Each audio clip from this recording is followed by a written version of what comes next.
And I think that's it. Hi everyone and welcome back to my channel.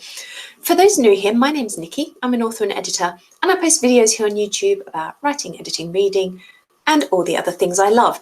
Today we are here for an end of the month wrap up, and it is my film and TV wrap up for the year. I'm enthusiastic, aren't I? It's not quite that much yet. We haven't even quite made it halfway. It's actually just for the month. So it would be good if I knew what I was talking about. In my excuse, I've had a terrible headache all morning. It's only just gone, so I'm a little bit ditzy today. Anyway, it's probably going to be a reasonably fast one today because I was actually away on holiday for a week and a half of May. So I obviously wasn't going to the cinema or doing much Netflix binging during that time. In fact, I only went to the cinema once during May, and that was to see Avengers Endgame for the second time.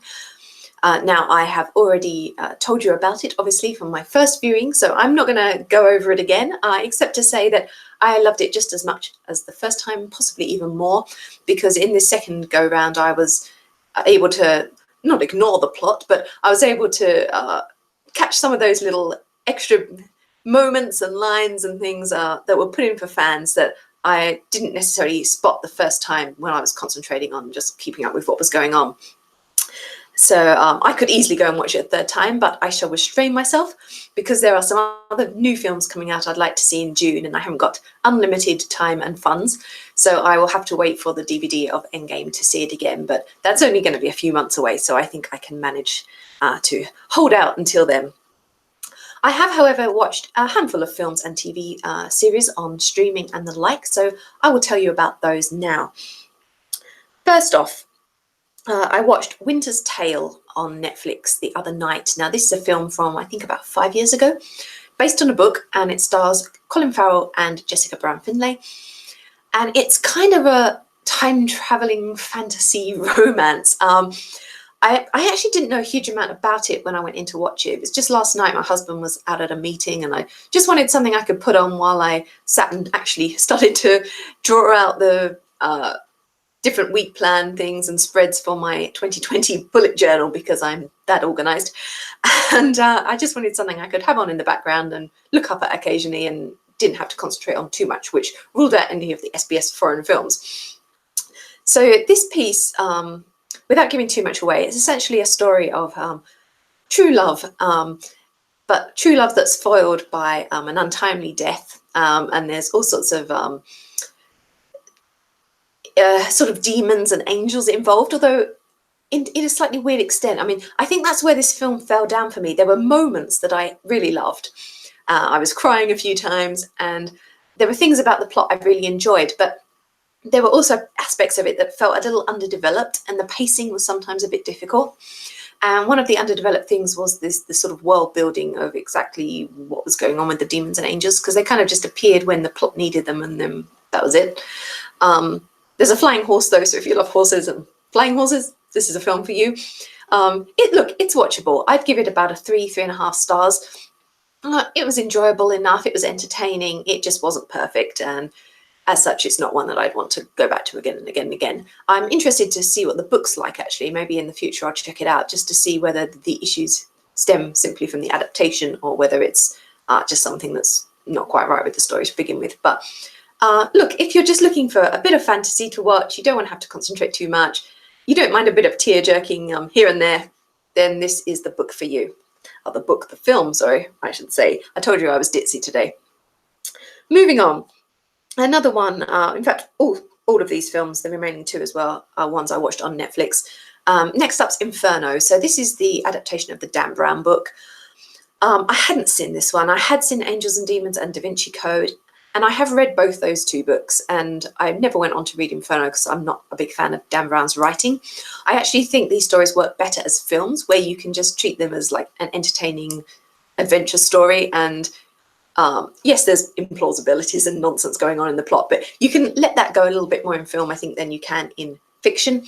And also Dan Brown's prose just makes me crack up with laughter. So I didn't know anything about the story except that it was supposed to be based on Dante's Inferno, as the title suggests.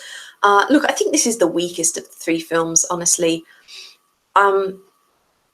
it just kind of plodded along. You, having seen the earlier two, you knew exactly what was going to happen, and I didn't feel that the integration of Dante and the Divine Comedy was as good as the way they integrated the Illuminati or the Leonardo da Vinci stuff in the earlier movies.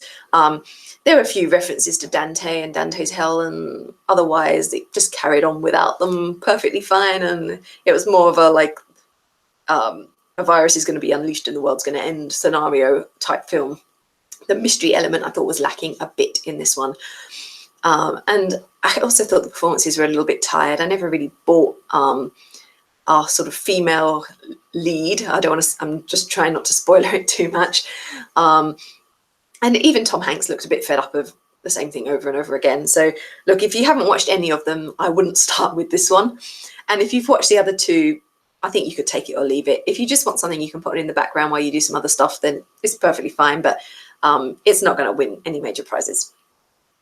Finally, another Netflix film, again from a couple of years ago, I think 2 or 3 years ago, and that's The Circle.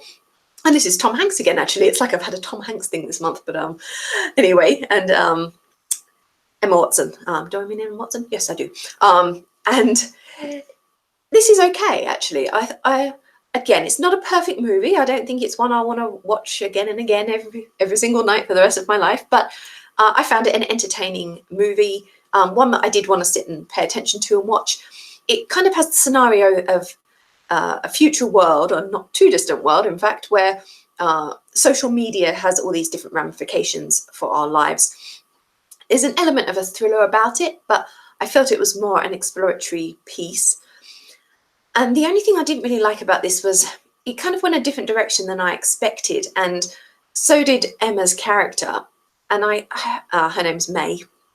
And the way that she ended up at the end and the path that she took didn't quite sit right with me. But obviously that's just a personal opinion. I think I just wanted her to go in a different direction. But overall, it was entertaining. I thought it raised a few very interesting questions about the role that social media plays and the role that it could play in the coming years. And as such, it's worth a watch, definitely. So moving on, and we're on to television. Now, I've got 3 things that I've watched that were on streaming, and one that's DVD, and then a brief mention I'm going to give to a TV show I'm watching currently still.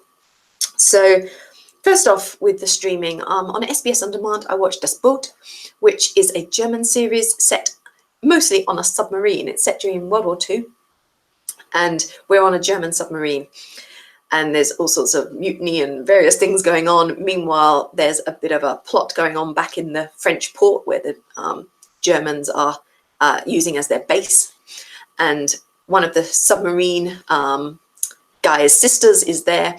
And there's a whole plot going on with sort of communist resistance fighters. It's something I don't want to spoil, so I don't want to say too much about it. Overall, I found this quite entertaining. It's good practice for my German, which was the main reason I watched it. And also because James Darcy had a brief role in a couple of the episodes, very brief, but I watched it because he was in it as well. But it was a good story. It kept me interested. It kept me watching from episode to episode. I wanted to know how things were going to work out. For a little while, when we got to the final episode, I thought they were going to leave masses of stuff hanging. And they did a bit. I mean, we had one character who we just left in a very difficult situation episodes before and never found out what happened to him. And he did suddenly make a reappearance right at the end of the final episode, which does set things up for a potential second series, perhaps.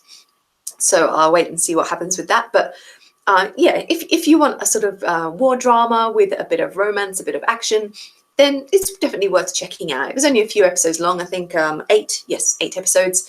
So it's not too much of a time investment, and it's definitely worth it.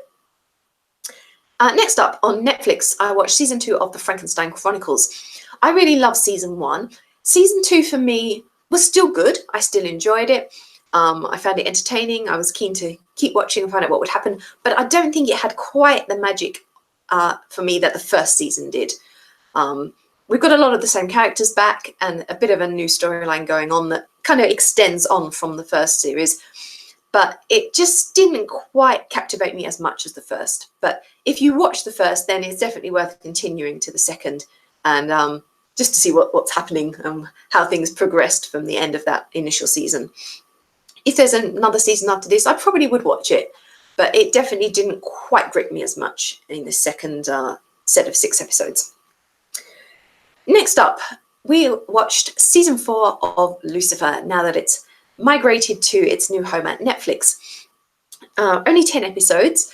I enjoyed it. I definitely got to the end of the 10 episodes and was thinking, oh, come on, we need more episodes. I need to know what's going to happen next. So I do hope that they will renew. I'm expecting they'll put out an announcement in June, July to tell us if they're going to. Interestingly, though, after I finished watching season 4, because I was eager for more episodes, I ended up going back and just watching a few of the season 1 episodes again, just for something to do one night. And it really does occur to me that Lucifer's character has changed a bit over the seasons. I definitely think he was better in the earlier seasons, and I didn't really notice the difference until I now jumped back. And I think he has really camped things up a bit. And I don't know whether that's coming from Tom or coming from the directors. I'm inclined to think the directors and the scriptwriters. But the character definitely feels a little bit more hammy in these later seasons than he did now I go and look back at season 1. And I don't think it's ruined anything. I'm still enjoying it. But I think I did like it a bit more when he played things a little bit straighter earlier, as he did earlier on. I mean, I'm using the term straighter just because they're recognizable terms, but I'm not sort of implying any sexuality thing in this. I'm just sort of saying in terms of his acting, it was a lot more subdued, perhaps is the word that I'm looking for, in that early sort of first season into the second season. And through seasons 3 and 4, it does feel like it's become a little bit overplayed at times. But it's a minor gripe. I'm still enjoying the story, still loving the characters overall. And I really hope there will be some more coming so we can see what happens now. And finally, I got the DVD at last of season 1 of American Gods. I've been looking forward to watching this because I do like the book. And I actually thought they did a good job with the TV series for this first season, at least. Visually, it's stunning, but then I'm not surprised considering it employed many of the same team that worked on Hannibal for NBC. It's a beautiful visual piece. Even if you don't like the adaptation for other reasons, it's worth watching just for that. And overall, I thought they did a pretty good job. I think the casting worked well. As I said, it looked great. The cinematography levels were really high, really up there. The pacing once or twice felt a little slow, but not too bad. And in fact, my husband ended up watching this. Now, he's not read the book, and he wasn't intending to sit and watch it with me, but he happened to be sitting on the sofa with his laptop doing some work. And I noticed about 10 minutes into the first episode, he'd stopped working and was just staring at the screen. And that continued every time I put it on. He watched every single episode without doing anything else. And he got really into it, and he now wants to read the book. So it was definitely a hit with him. And certainly I'm keen to go on and see what they did with season 2. So that brings us nearly to the end. As I said, it is a very quick one this week because I was away and didn't really get to the cinema and do a lot of stuff like that. So the last thing I want to mention is a series I've been watching on SBS On Demand. It's actually ongoing, but because it's not a story-based series, it doesn't matter when I talk about it. There's no sort of ending to get to. It's called The Wine Show. And the reason I watched it initially was because Matthew Good is one of the presenters, and he's an actor I really love. And I am also fond of wine, so it seemed a good combination. And actually, this is a really brilliant show. It's from England. I think it was originally on Channel 5 in England. And Matthew Good and another actor, Matthew Rhys, in the first season. And I believe James Purefoy replaces Matthew Rhys in season 2, but I haven't got that far yet. And they're based in Italy for the first season. And the boys are living in a villa, and they have wine experts on hand to help them. And each week they go driving around Italy, trying different styles of wines. Meanwhile, the wine experts dash off around the world to Chile, Australia, and the like, and look at winemaking techniques and bringing back wines for them to try from those countries. And it's hugely entertaining. The boys are great fun. They make jokes, they mess around, but you get a lot of serious wine information on winemaking and on different wine styles, but you get a great bit of fun with them at the same time. They test out different gadgets to do with wine. And it's all a good laugh. So if you have an opportunity and you see it's on somewhere, I do recommend it because it's really entertaining and informative. So that brings me to the end of my TV and film wrap-up. It was a quickie one today, as I said. I have got a few films I'm really hoping to see in the cinema during June. So I will fingers crossed, have a bit more to share with you next time, as long as I get to a few of those. First up will be Dark Phoenix, so I'm looking forward to that one because Michael Fassbender as Magneto is a bit of an addiction for me. On that note, I'm going to end. I will actually be coming back to you all in 1 hour and 45 minutes time. That's 3 o'clock p.m. for me. You'll have to work it out for yourselves, I'm afraid, if you're in America or Europe. But for Adelaide time, 3 o'clock, which is, as I said, 1 hour, 45 minutes from now, to do my book wrap-up for the month, which again is going to be slightly shorter than usual because of the holiday, but I still have, I think, about 12 or 13 books to share. So I look forward to seeing you all again in a few minutes, or in that hour, 45 minutes, if you are coming back live. Otherwise, if you're heading off to bed or anything, if you're in America, you can catch it on the recording later on when you get up. So bye for now, and I'll see you just in a couple of hours if you're coming back for more then. Bye, everyone.